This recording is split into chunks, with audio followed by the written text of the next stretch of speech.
अस्सलाम वालेकुम, welcome to my channel. आज मैं आपके लिए बना रही हूँ लाहौर के मशहूर लिबर्टी की फ़्रूट चाट। इसके लिए सबसे पहले हम लेंगे क्रीम, 1 कप पाउडर शुगर डालेंगे इसके अंदर। इसको हम हाथ से मिक्स कर लेंगे।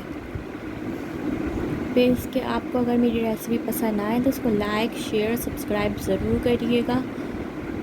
इफ्तार के लिए बहुत अच्छी रेसिपी है। इसके अंदर केले डालेंगे, स्ट्रॉबेरीज़ डालेंगे, ग्रेप्स डालेंगे, बॉयल्ड छोले डालेंगे, कीवी, ऑरेंज, आप अपने पसंद के भी फ्रूट डाल सकते हैं जो आपको पसंद हो। चाट मसाला, इमली की खट्टी मीठी चटनी की रेसिपी ऊपर लिंक पे आप क्लिक कर सकते हैं देखने के लिए इसकी रेसिपी।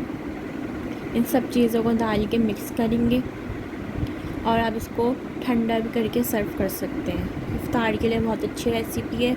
फिर इसको हम सर्व करेंगे।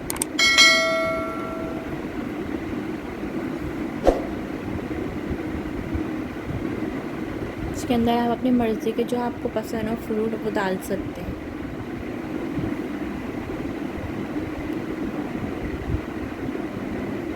बहुत अच्छी रेसिपी है लाहौर के मशहूर फ्रूट चाट। इस तरह ऊपर फ्रूट से डेकोरेशन कर सकते हैं, स्ट्रॉबेरी से, कीवी से, जो आपके मर्ज़ी के फ्रूट हों उससे भी कर सकते हैं। अल्लाह हाफिज़।